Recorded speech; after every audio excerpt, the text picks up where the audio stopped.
തിയേറ്ററിലെത്തിയില്ലെങ്കിലും Jananayakan OTT-യിലെത്തുമോ?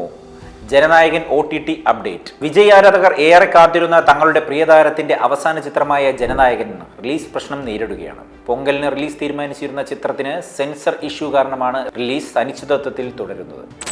ജനനായകന്റെ OTT റിലീസുമായി ബന്ധപ്പെട്ട കൂടുതൽ വാർത്തകൾ ഇപ്പോൾ പുറത്തു വന്നിരിക്കുകയാണ്. റിലീസിലെ കാലതാമസം കാരണം ചിത്രത്തിന്റെ OTT അവകാശങ്ങൾ നേടിയ സ്ട്രീമിംഗ് ഭീമനായ ആമസോൺ പ്രൈം വീഡിയോ സിനിമയുടെ അണിയറ പ്രവർത്തകർക്ക് നോട്ടീസ് അയച്ചു എന്ന സ്ഥിരീകരിക്കാത്ത റിപ്പോർട്ടുകൾ തമിഴ് മാധ്യമങ്ങൾ റിപ്പോർട്ട് ചെയ്തിട്ടുണ്ട്.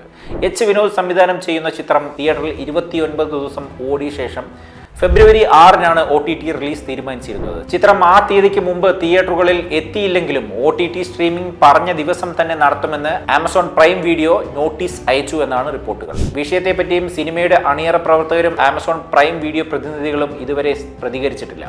സെൻസർ പ്രശ്നവും നിയമ പോരാട്ടവും കാരണം OTT റിലീസ് സംബന്ധിച്ച കൃത്യമായ തീരുമാനം നിർമ്മാതാക്കൾക്ക് എടുക്കുവാനും സാധിക്കുന്നില്ല എന്നാണ് പുതിയ റിപ്പോർട്ടുകൾ.